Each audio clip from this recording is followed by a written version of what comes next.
Hi, I'm Al McFarlane. Welcome to Conversations with Al McFarlane. Glad to be here and glad to have you along today. I'm looking at my friend Angela Rose Myers. Angela, good to see you again. What a great conversation yesterday. And hopefully we can continue that, go further along that path today.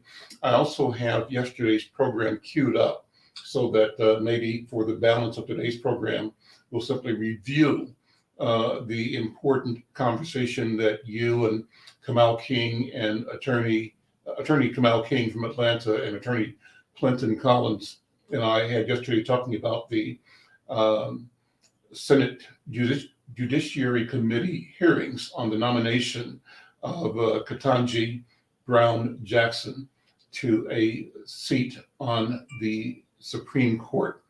Great conversation. I've gotten some good feedback, so thank you. You said you're wearing your favorite sweater. Tell me about the sweater. Yes, no, I feel like I wear this sweater on your program Okay, often. okay. But this is from actually a Native American tribe in Washington State that my dad had bought when he was out there. Mm-hmm. And I wear it routinely, mainly because it's very thick. And so, Uh-huh. Looks comfortable and warm. Well, yes. speaking of the same, I have almost brought to this uh, attitude of uniform, wearing the uh, merch that I got from Narrative. Narrative, usually I'm wearing either a sweatshirt hoodie that says Narrative. Narrative is narrative with a K, just like knowledge has a K. Or I wear a shirt that says Nubia, Nubia with a K, like knowledge starts with a K. And the other one that I rotate is one called what I'm working on. Let's be clear. And this is a quote from Dr. Uh, Carr. Dr. Carr is the co-host of the In Class with Carr program. Greg Carr, the head of the Department of Africana Studies at Howard University. And he and Dr. Professor Karen Hunter produced a program called Narrative, Narrative with a K, that is building a body of information, of knowledge, and of sharing for African people, for Black people, not only here in the country, but globally. And I've been sort of uh, in with everything I've got because I'm so fascinated with the quality and the breadth and depth of the conversations and the learning and training opportunities they're presenting. So, uh, when I'm on with you and Yusuf and Jeannie and Kamal, we often talk about books we're reading. And so I've gotten this, it's like I got hit over the head with a let's read, kind of thing. So I've got about new books that I've got in today and yesterday that I'm stacking up on my books to read. And I'm just, kind of on fire with reading. So I think and there you go, exactly the same thing, right? And as I think about this and do this, it's cool, Angela, for us to talk about what we're reading, and to talk about the joy, and the power we get and the clarity and direction we gain from reading and how reading really is a pathway, to power and clarity and understanding. So, and I say that the more we talk about reading, even for us individually, but for those who are listening, this is contagious. And what if we begin to have this whole spirit of read, read, read, read, read all over again? It's what we should be doing. So that's really good. It's really good. I definitely agree. And when you say direction, for me, my goal in life is to be a professor and to be an activist. Mm-hmm. And when I'm reading books, this is actually by Cedric Robinson, Black Movements in America. Mm-hmm. Cedric is Dr. Robinson is a professor of Black Studies and Political Science at the University of California. And Mm-hmm. so, I'm and a Black professor. And Mm-hmm. so, you're not just reading the words on the page, but you're also valorizing, uplifting Black intellectuals and Yes. Black folk who are writing. And as that, you have to then see the direction, right? The direction that is laid out for yourself. And one of the things that my dad has always told me is, if whatever field you go into, whatever you want your career to look like, almost everyone who is Black in that field or who is a leader in that field has a book, so you need to read their book, read their knowledge. And so that's something that I enjoy doing. And then I also enjoy writing in my journal. I created this, this So journal. it's in book form. Exactly. Yeah, so get practice, right? And so this is how you practice. You read, and then you collect your thoughts, and then I write it in my journal. And so it's so important to not just take in information, but digest it, and then also put it out into the world. Test it. What else? So what else are you reading? So you're writing in longhand, obviously, in your book. You're writing in longhand. Yes. Okay. Some other things that I'm reading. So that's Black movements. I have The Legacy of Lynching here. This is by Jonathan Markovitz. And then I have Separate Roads to Feminism, Black Chicana and White Feminist Movements in America's Second Wave. This is by Benita Roth.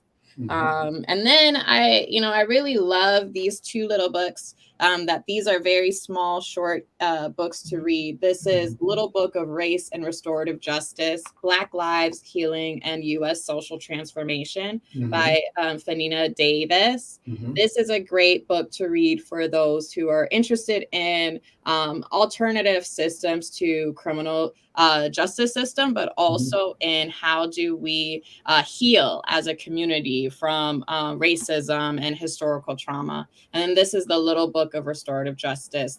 This is basically the handbook for restorative justice practices by Howard Starr. Okay, right. Well, that's awesome. I've just got in 3 books a few minutes ago from I.E. Quay Arma. I've been mentioning him, but the one I've been reading, I'm about halfway through this one, and it's called The Eloquence of the Scribes, and it's about his development from a child into an adult and his pathway to becoming a writer, a professional writer. How he was always gifted, but wanted to be a revolutionary, and in fact tried to get himself in a position to work in the field with revolutions in Africa, but those things didn't come to fruition. And at some point in time, he just fell back into what he was already very good at and what he enjoyed, and that is communicating. But he loved language and loved the study of language, and loved talking about the language and the process of acquiring language skills for individuals, and also the practicality of how to read properly, but how to write and how to write about writing. And so what he does is offer instruction on how to be a writer for radio, for television, or for other formats as well.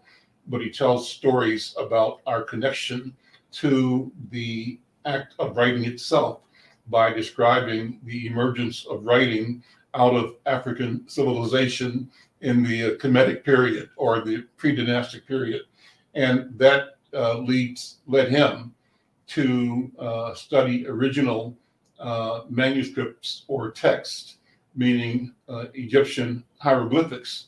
And so he became a translator of hieroglyphics and other works in other languages. He's proficient in several, but his main contribution is translation of hieroglyphic documents and other writers who were writing about hieroglyphics and ancient Egyptian writing systems. And so I'm just excited about reading him, and I'm going to figure out how to give him a call. I think he's living in Senegal right now, and I just got to figure out how to get his direct number and call him, maybe have him talk about what he's been doing. But I'll be excited to talk to him. But that's the beauty of reading. It really is the joy of it. So I want to, for most of today's show, go back and just do an encore of yesterday's show. But with you, I want to just begin by asking, what's on your mind, number one, And I really enjoy, the way you connect ideas and your spirit of activism. And yesterday's conversation was great, but do you want to build from there, or what else is on your mind today, Angela?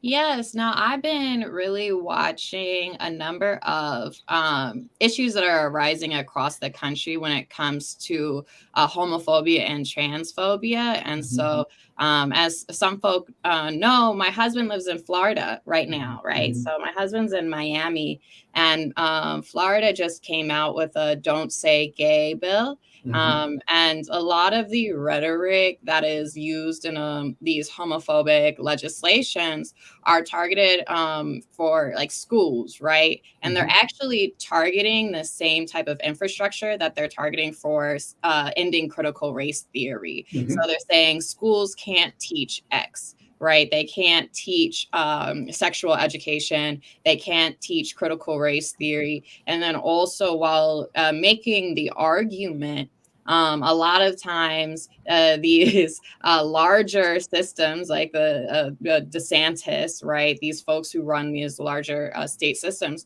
they are minimizing and also misconstruing what the education actually manifests as. So this is what we're seeing with critical race theory.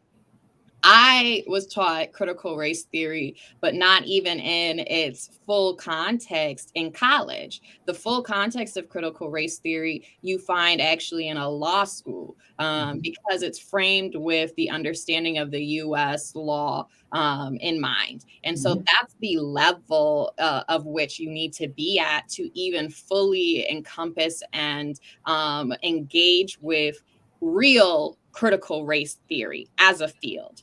And yet, you have folks like DeSantis, folks like, Senators Lindsey Graham and others who are minimizing critical race theory, or even Ted Cruz to say, our baby's racist, in reference to his to a book that he brought up to Judge Ketanji Brown Jackson. It was Anti-Racist Baby. That was the book that he showed. And he said, to Judge Ketanji Brown Jackson, he said to her, do you think babies are racist? What he is doing is at once lowering the critical field, the important field about law of critical race theory to a children's book that Professor Ibram Kendi wrote, because Ibram Kendi knew that this is not a critical race theory book. This is a children's book.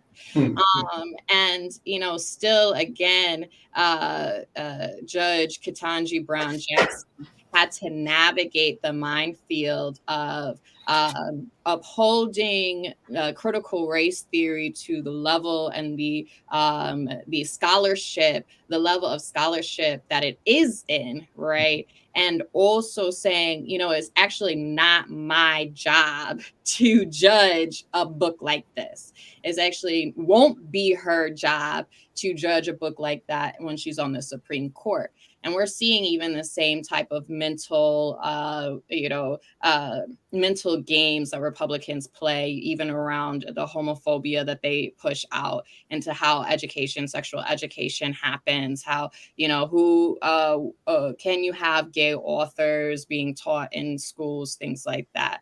And, we're even seeing it when we're going to the land of swimming and sports, right? And there's a trans swimmer who won the 100 freestyle. And this trans swimmer in Florida, again, DeSantis said that she illegally won, and it was another young white woman who won. And I just think, I was a swimmer growing up. Mr. McFarlane, you might know, I was a swimmer. I was a competitive swimmer. I swam internationally. And my dad's a swimmer, so I have a long history of swimming. And one thing that I always will think about and remember is that these rules that are made for sports were not made in the essence of fairness for everybody. They were generally made in the essence of normalizing for the ideal participant, fairness for the norm. Fairness for the norm in swimming and women's swimming is a cis heteronormative white girl, and that's who you see at the swim meets. I remember even being told that my body was abnormal in swimming because I had curves, right? And so these are different things where our bodies are being objectified for this essence of sports and fairness. But nobody cared when Michael Phelps had twice the lung capacity of the average human being and a wingspan that is larger than most people on this earth. Nobody cared about those physical abnormalities for Michael Phelps. But they did care about it when it was a Black woman running, and I forget the sister's name, when they called her a man because she had too high level of testosterone. And this is a woman who was born a woman, presents as a woman, wants to run in the Olympics as a woman, but because she had a little bit too much testosterone in her system normally, they forbid her to run in the Olympics as a woman. And so that's just one of those things where I, again, thinking about how racism, how transphobia, how homophobia and sexism all are linked together. And the methods through which Republicans particularly are trying to attack us are very similar. So the question for me, Angela, is how do we focus on solutions? What are the strategies? Because obviously, this idea of an authentic presentation of humanity, right, that is broad and really genuinely inclusive of every human being is the goal. But it's the goal in an environment that is hierarchical and that is willing to disavow much of us, right, for the sake of that norm that you described. And so if someone has the power to define what the norm is or what the prototype is, anything that's outside of that is the other. How do you see us prevailing in this kind of a contest of what humanity will be? What do you think? Yeah, I think this is one of the main struggles that particularly folks and activists are grappling with, because you don't want to also, in your activism, this is something that I struggle with in the NAACP too, you don't want to replicate hegemonic or hierarchies within your organizations in order to tear down larger systems of oppression, right? And it can be so difficult when you want to get something done policy wise, when you believe in actually incrementalism or full abolishment of a system. And when you go from incrementalism to full abolishment, it can be difficult to incorporate as many voices as possible because there's so much energy and intention in keeping our voices silent that it takes a lot of energy, admittedly, to make sure that, Black trans folk are at the table, that Black women are at the table, that Black men who have been incarcerated are at the table, low income Black folk, are at the table, Black immigrants are at the table. It can take a lot of energy. And I'll say, even on my own self, I've at times failed to have, so many voices at the table that should have been there. And that's a realism, that's an actuality, but it should still be the goal. Just because it's actually very difficult to do doesn't mean that we shouldn't do it. And to be inclusive in a full democracy a full democracy, we actually have to make sure that those who have been historically silenced and marginalized have equity when it comes to their voices being heard. So it's not just that for the last 10 years, Black women, particularly in the NAACP, have been highlighted in a lot of ways. I would say from Nakima to Leslie to me, Anika, and then the new president, Miss Cynthia Wilson. That doesn't mean that we have forgotten about Black men in our organization. Black men in our organization have leadership opportunities, right? But that also means that as we are building together in Black women's leadership, that doesn't mean, just because you see Angela Rose as the face of the NAACP, that doesn't mean that we have neglected another. Right. That is just equity, because the history of even the Minneapolis NAACP is that you had Lena Johnson, and then for 50 years, you didn't have another Black woman president. Right. So it's acknowledging that. It's acknowledging the history that is even within our own organizations and the work that we have to do more. So how we structure our own community, how we structure our own organizations is something that we have power over, even when we feel like we don't have power over society. But that's like the step that we have to do for me. And that's also what Audre Lorde says when she says, you can't tear down the master's house with the master's tools. So we have to create new tools. And we have that opportunity in doing it in our own organizations, instead of just being myopic and focusing on dismantling, other systems. We have to build our own systems that are rooted in our ideologies. And that reflect it, and that teach it, and that share it, that allow it to grow. So put this in the context again of the hearings that are going on now.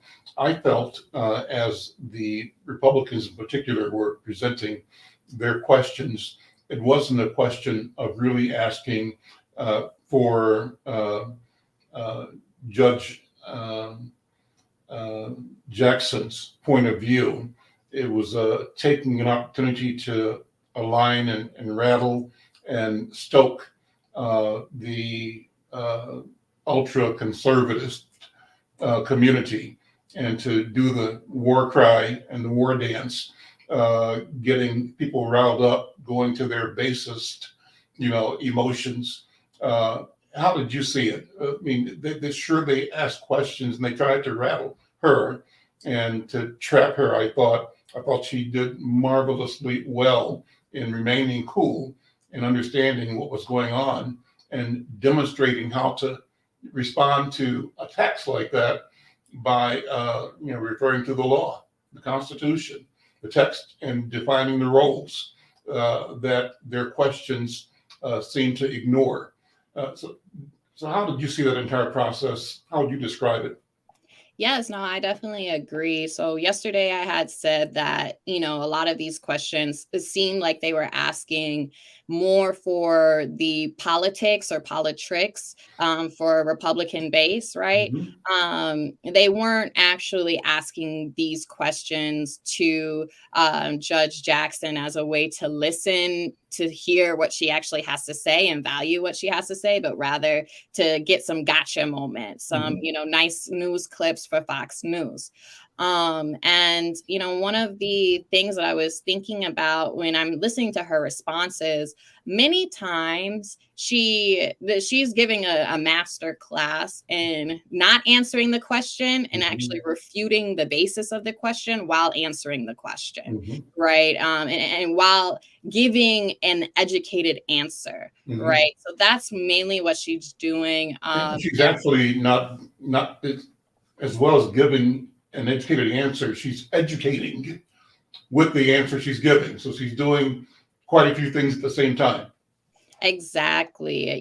She's doing a really good job in navigating these wannabe gotcha moments, right? So one of the things that I noticed that particularly this morning, Lindsey Graham and a lot of other Representative Mike Lee or Senator Mike Lee had tried to trap her into this area of being supportive of child pornography. Right. And so this came up over and over again on the issue of child pornography laws and sentencing.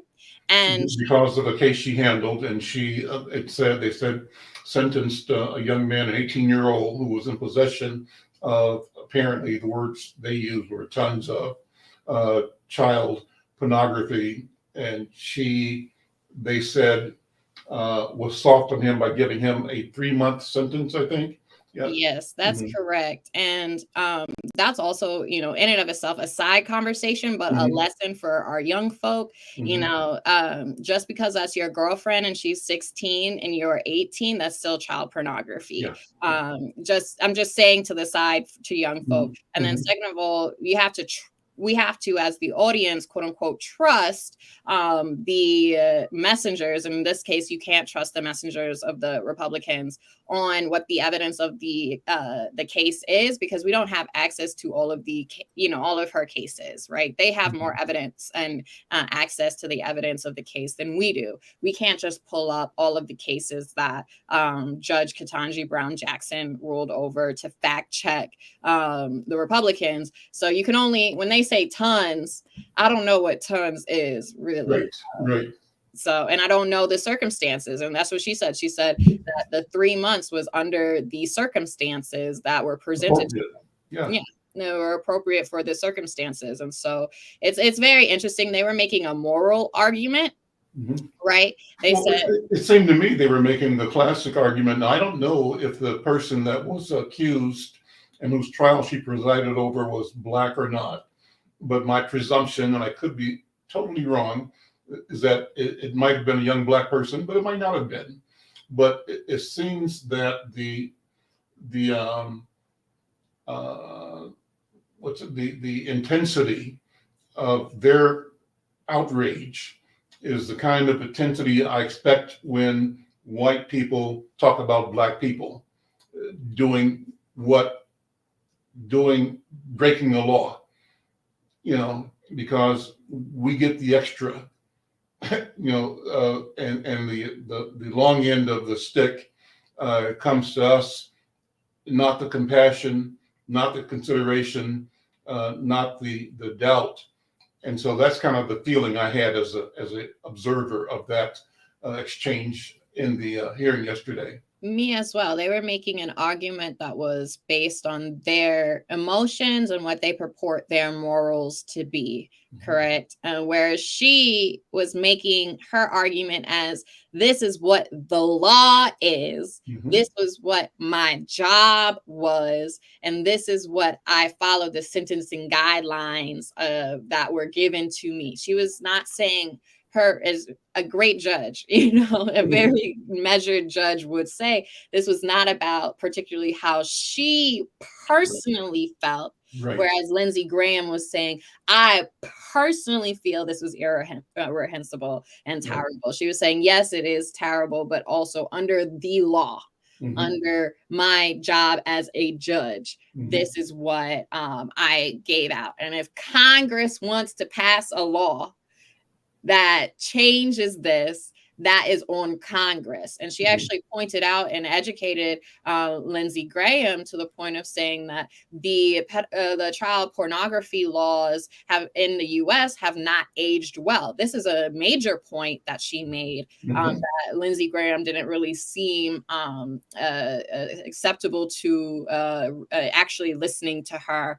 She was saying that when initially the child pornography laws that are currently on the books were written, it was written with the understanding that the way that child pornography was being disseminated was through the mail, through, an individual had to collect and get all of these images and mail it. And so for someone to do thousands of that would take time, that would take over years, rather that these days over the internet, you could get images, child pornography images in a minute, through a couple of minutes. So does that even show a pattern of abuse the same way, a long-term MO, to say, of a criminal, or offender? that is something that has not yet been discussed by Congress and legislated. Again, Legislated, yeah. legislated. And Mhm. so that's, she didn't give a comment of what her personal opinion was. She gave more a comment of, this is not an area where there even is much guidance. And if, Senator Lindsey Graham has an issue, this is his job actually to address, rather than it is her job. And what she did do, I thought wonderfully and several times, is discuss methodology, her approach, and how she handled this case and every case. And there was a consistent standard or practice or process through which she was able to separate her personal feelings on the topic and then proceed to discover all of the arguments, and then listen to presentations and then do the job of the judge. I thought that was very cool as well. I agree. I think that she's just being a Black woman judge in America. I'm sure that there are many people who watch this woman who are, progressives, leftists, who want to see the abolishment of the criminal justice system. And she's also navigating those unheard opinions, as well as to what the role of a judge should be and looks like. Mhm. And for her, I think that's something that she does well. Some of these things, like, I'm hearing her fight back against these opportunities to sound too, unloving on crime or uncompassionate on offenders. She gives a compassion to the law and as to what her role and her job is. And she says for her methodology that she incorporates the voices of victims, the voices of experts, the voices of those who have also gone against the law. And she said specifically, I want to make sure that everyone feels heard, even if their argument does not prevail. Right. And so that's something that I get our legal system is supposed to do. We often don't see it doing that, particularly when cases of Black folk in front of a judge. We often feel like we are not heard, we are silenced, and that our side has never gotten out.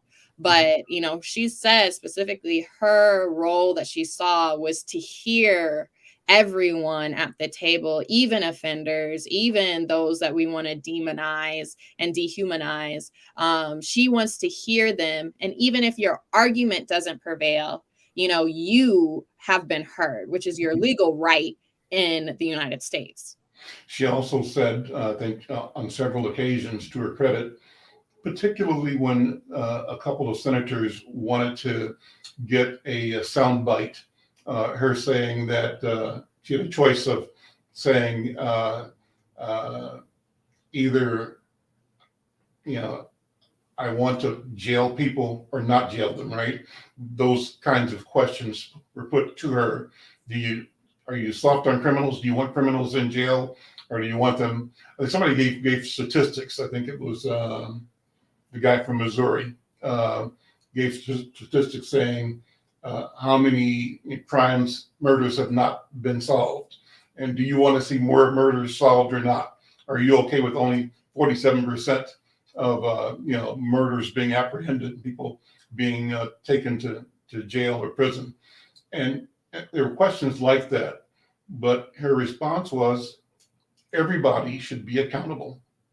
Everybody should be held accountable for his or her deeds. I think she said crimes in particular, but the implication or the inference was, I took from it, was for your deeds.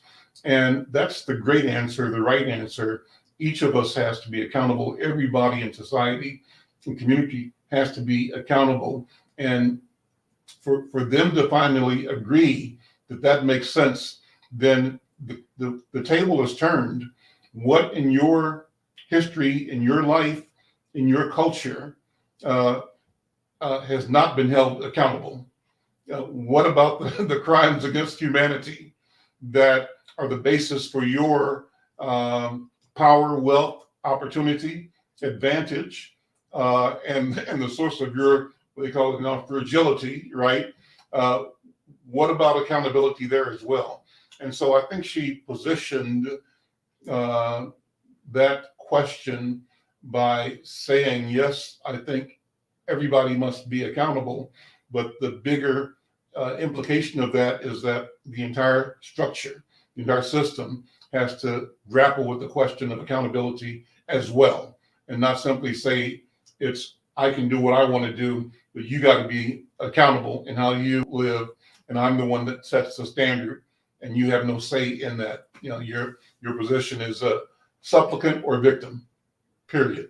Exactly. And Yeah. this goes to a larger question that's being raised in our community, particularly around what does it look like to hold this system accountable to its actions. Mhm. And, one of the things in Minnesota that came out of the Mayan Burrell situation, where Mayan was thrown in jail, an innocent man thrown in jail at the age of 16, released at the age of 35, I believe, is the state of Minnesota created.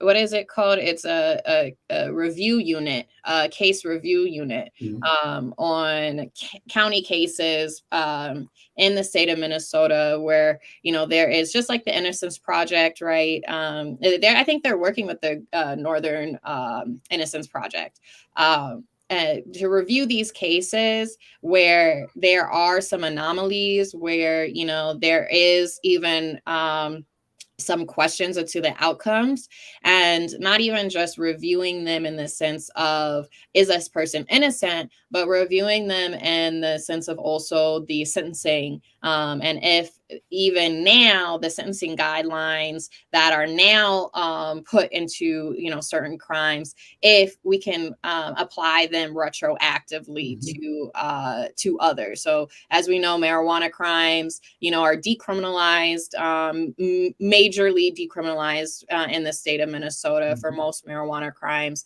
but there are still people who have been locked up, who are sitting in lockup now for their crimes 30 years ago.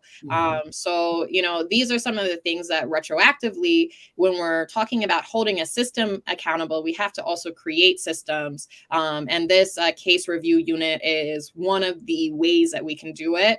Another way is there's a 3-person board. It's the Attorney General, the Governor, and the Chief Justice, and they are the board that oversees pardons, the pardoning board. Yeah.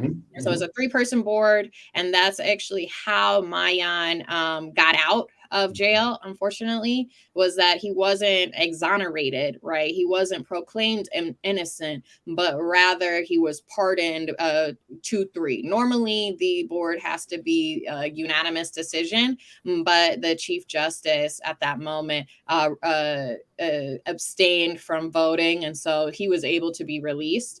But that was one of those instances where this is one of the only cases where the pardoning board had worked. And then because people were listening to, waiting to listen to Mayan Burrell's case being brought up for the pardon board, they heard the case of an immigrant woman, a Latina immigrant woman, before Mayan's case, and she had was facing deportation, and she was facing actually being continued being in jail because she had fallen in debt. And her son, in front of the pardoning board, had said, I will pay her debt. The son is a vet. He is a veteran. So he's been in the Army, and he said, I will pay her debt. I just didn't know about it before, but it's gotten to this point where, she didn't have any other options. So she was in front of the pardoning board right before Mayan Burrell's case. It's because people were listening for Mayan Burrell that they heard about her case, and that they organized to get her out of jail, and also, relieved her of the threat of deportation. So, there's these things where, like, we have to stay involved and pay attention, because unless we do, these systems don't want to be held accountable. Yeah. And so we have to do it until there is another system, or within these systems, there are some mechanisms to hold them accountable. And that's the work of community. I think you started off, Angela, talking about how we connect on small issues and local things, and make it a commitment to bring everybody to the table that should be at the table. It's an aspiration, difficult to do. And even if we don't succeed in doing it, we should keep trying, and get better and better. And ultimately, the goal is to create a process, a system that enables all the people that need to be at the table to be at the table all the time. And it seems the technology that we have today, in a way that had never been available before, can enable more engagement. The simple fact that the digital world that we're all a part of and become familiar with its ability to connect us is going to be a key element of ensuring that knowledge, training, information are all transferred, available, accessible, and that people's voices can be organized, mobilized, heard, and acted on. What do you think? I definitely agree. And, with this hearing, confirmation hearing of Judge Ketanji Brown Jackson, something that the LDF, and for those who are not knowledgeable, the Legal Defense Fund came out of the NAACP and then was instituted as the NAACP Legal Defense Fund, and then grew into its own organization, the Legal Defense Fund. It was founded by Thurgood Marshall, who was the first Black Supreme Court justice. And the Legal Defense Fund had noted that a lot of these, dog whistles that Republicans are pressing onto Judge Ketanji Brown Jackson are similar lines of attack that Supreme Court Justice Thurgood Marshall faced when he was in his confirmation hearing. And when we're talking about, including so many different voices, one voice that always has to be on the table is the voice of our ancestors and the history that we learned, right? And so noticing and recognizing patterns is one of these things that for my generation, we still have to do. And so while we're utilizing new methods and new mechanisms and tactics that, we're able to do through social media, we can't also let go of the old tactics and the history that has allowed us to be here. And so how can we utilize these strategies and methods that are learned, that are, actually that had impact back then, but utilize it under our current political context? And that's something that I'm trying to do always. And that's why it's important to learn history, but also understanding that there are so many other people around the world, Black groups particularly, who are learning from us and trying to utilize our strategies and tactics under their political context as well. So, how does that work right there? Of course, there's no magic bullet. There's no magic strategy, no magic method to undercut and dismantle white supremacy. But what is beautiful is that we see and others see our shared connection, our shared legacy across the world and across time, to fight white supremacy. And we can do it together, and we can do it only in connection with each other, only in understanding of our links together. The connecting is the fight, and the fight is not something that we have to view. Even the language of fight is insufficient for the transformation that you and we are talking about.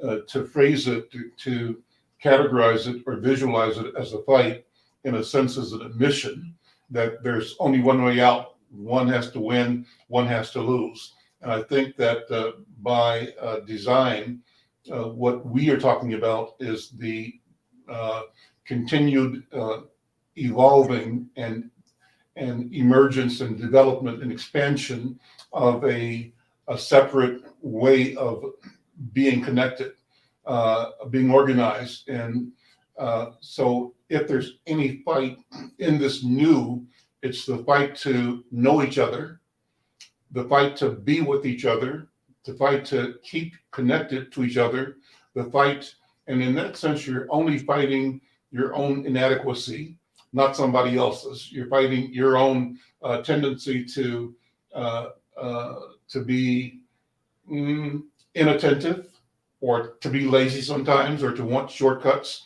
and you're fighting your tendency to be dismissive, to not listen, to not hear, to not read, to not do the work, and you're fighting your own inertia, the things that keep you from doing and being the very best human being that you can be. And so if we, I think the development we're talking about in creating an alternative way of knowing and of living and of being doesn't require us to take aim at them, but only take aim at improving ourselves and our connectedness to each other. And if we can continue to be more and more intentional and aware of the significance of the small things we do, like talk, like share power, like communicate, like be concerned for each other, the ones that we know, and therefore extend that concern to the ones of us that we don't know. If we can practice that, that is the creation. I'd say it's not creation because it's already existing, but that is the uh, thing that we're cultivating, growing, and attempting to allow it to emerge broadly across the planet. And it's the kind of thing that makes the local global, the global local, right? Where if it happens in a neighborhood, it can be happening across many neighborhoods simultaneously. And as you said, across geography and across time. Time is the key. You talked about ensuring that we have the narrative of the ancestors, of all of our ancestors, in the forefront of what we do. And if we have the ancestors top of mind as we act right now, it also reflects that we have those who are coming top of mind as well. That's our obligation to the future. And if both the past and the future guide our momentary or moment to moment action, activity, decisions, there's a certain harmonic quality that is environmental in the broadest sense of the word, that connects us to all of the resources that we humans bring, but also that we use and have to interact with in the entire ecosphere. Boy, it goes far, but that's exciting. Exactly. It's an And exciting conversation, and it's accessible and doable, I believe. it really is, and there's a requirement on everyone. I believe that as oppressed people in this country and in this world, we have more than an obligation to racial consciousness building and social movement building. We have more than an obligation because our lives, our very existence is determined by how well we are connected with other Black folk in general, in community, in life, and in the world, and how well we are connected with our ancestors. So I just admit it, is a pretty academic language I'm using and framework. But, white supremacy has done more than just separate Black Americans from Africa. But white supremacy has created a metaphysical assassination metaphysical annihilation of how we are connected with our ancestors, how we are connected with the environment, and how we connect with each other. And so I believe that, you know, our ancestors are not just things of the past, but they are here and present right now. And our descendants are here and present right now, because our decisions, just like you said, are dependent, our descendants and our ancestors, their existence and legacies are dependent upon our choices now. And so one of the things that white supremacy is particularly good at, and capitalism is particularly good at, is creating Black bodies instead of Black people. Right? We are seen as not just people, but what our product is. How fast can we type? What books, you know, can we read? Even like all of produce, what we can produce. But we are first and foremost the legacy of our ancestors. We are the, you know, stories of our descendants, and so we have to move in that way. And white supremacy, what it really is just like this nebulous that is constantly changing. What does it look like to make sure that Black folk are no longer Black people, but rather Black bodies? And that's that system of dehumanization that we saw during slavery, through incarceration, and these systems of the government that we have in this country, and then that we see replicated across the world. What is so detrimental about them is that a senator from South Carolina can say, what you need to do, Black woman judge, is not see a person, an individual in this case, and get their accountability. But what you need to do is see a person, not a person, but you need to see a criminal, and you need to see the years of punishment that they deserve. You know, not a person and an individual within a case, but you need to see a criminal, a body, and how long that body needs to serve the state, because that's what incarceration does. They re-enslave you in the prison industrial complex, and they make money off of our bodies when we are in prison, though we don't make any money.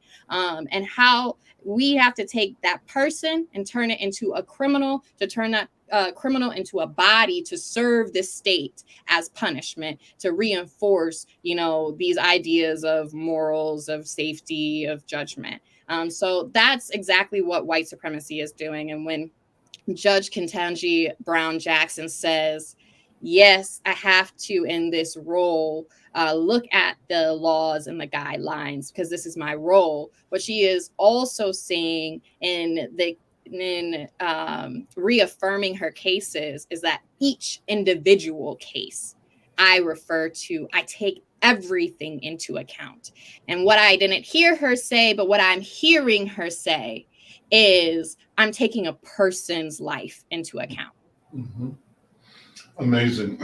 You know, and it seems that the Lindsey Graham, for example, wanted her to agree with him that people that have been detained at Guantanamo as enemy combatants, that it's finally okay for them to be there forever till they die. That's kind of what he was saying, I believe. He said something to that effect.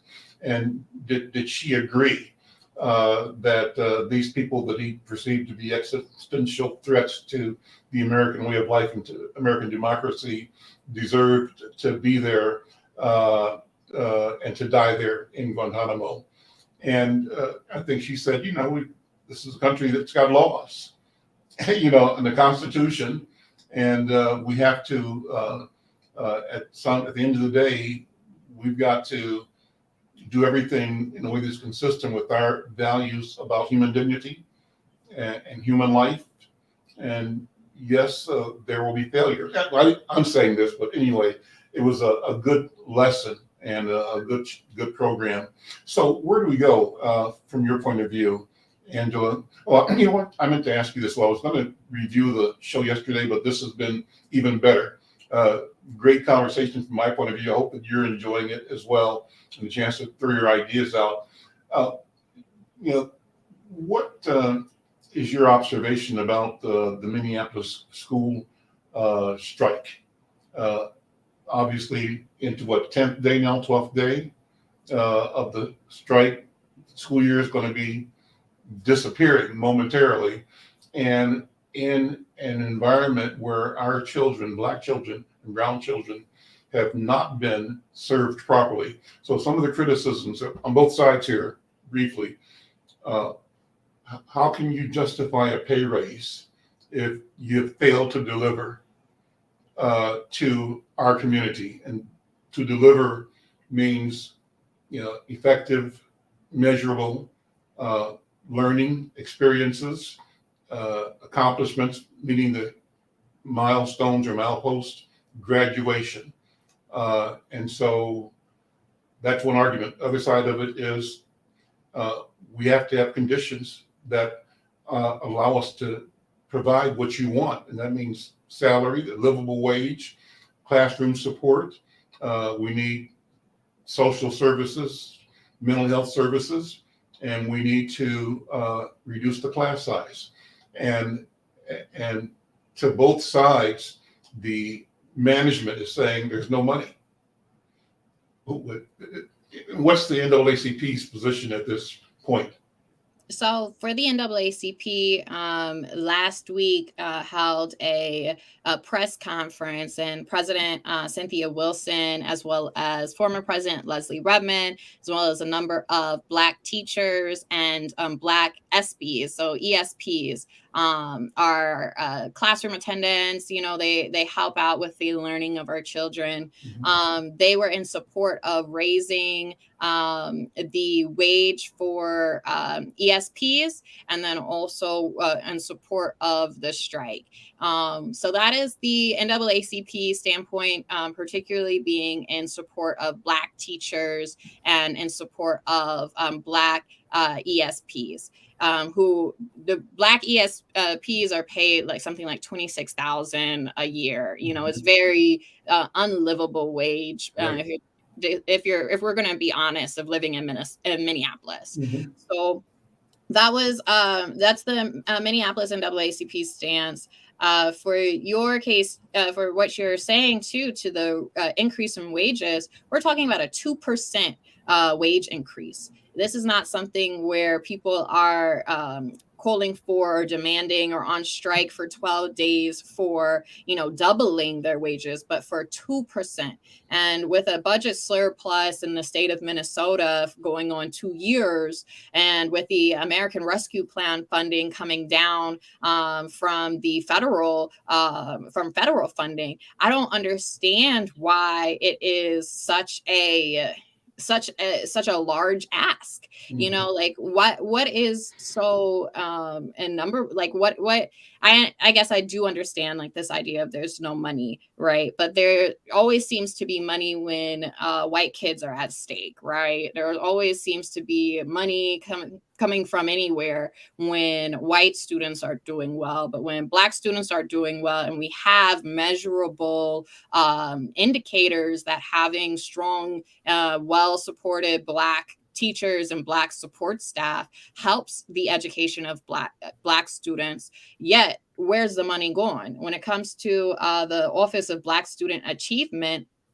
I've worked with this office, and I've viewed the practices of the Office of Black Student Achievement. They have the Kings and Queens program. They, over the summer with the We Win Institute with Tetilayo Barico, they've done, they were trying to, and they have successfully put through students who otherwise wouldn't have graduated last year. They graduated over the summer because of that We Win Institute, We Win When We Graduate program. And so it's one of those things where the measures of success is constantly different for Black teachers and Black students. So what are we going to do about it? We need to fund them, and then we also need to ask our community to create different measures for success. So does that mean charter schools? Does that mean, even a whole different system of education? I don't believe that we fully need one, a full separate system. What I think that we have now that I believe in public school education is to recenter this idea that this is what the Page Amendment actually, they cut this out of the Page Amendment, but this was what I really was excited about for the Page Amendment was this one line. The rest of the Page Amendment, I wasn't fully excited about, but they cut out this one line. And this was the line I was excited about that said that public schools have a responsibility to prepare our children for society. To prepare our children to integrate into society. What does that look like? Because right now, the Minneapolis public school system is failing at that. And what can we do to make sure that our children are prepared for society as Black children, for a society that is constantly anti-racist? What does that mean to prepare them for this society? That was exciting. Exciting, crucial, grounding question for me, because that meant reorienting everything that we do from testing. Maybe we don't have a testing focus, but rather a focus on making sure that students know how to advocate for themselves and advocate for others. Maybe we don't have a system where, you have to, instead of if you get detention just for being late, but rather ask students, why are you late? Do you have a bus pass? What do you need to make sure that you get here on time? What do you need at home to make sure that you're doing your homework at home in a nice, safe, silent, conducive environment? Those are the questions that excited me more than the question of how can we make sure that testing goes up. On the one hand, our state and our city do serve the majority, or not the majority anymore, the overall community. I'll say white students well, because white students perform. They're the norm again, right? Back to the question of the norm, right? And so the system and the process projects and meets that expectation. But in doing so, we find ourselves Black and brown and indigenous families at the other end of the spectrum and losing out and being served poorly or underserved. And so if the union properly is using the reality, the fact that there's a $9 billion surplus at the state treasury to leverage more resources, including pay for its members. And if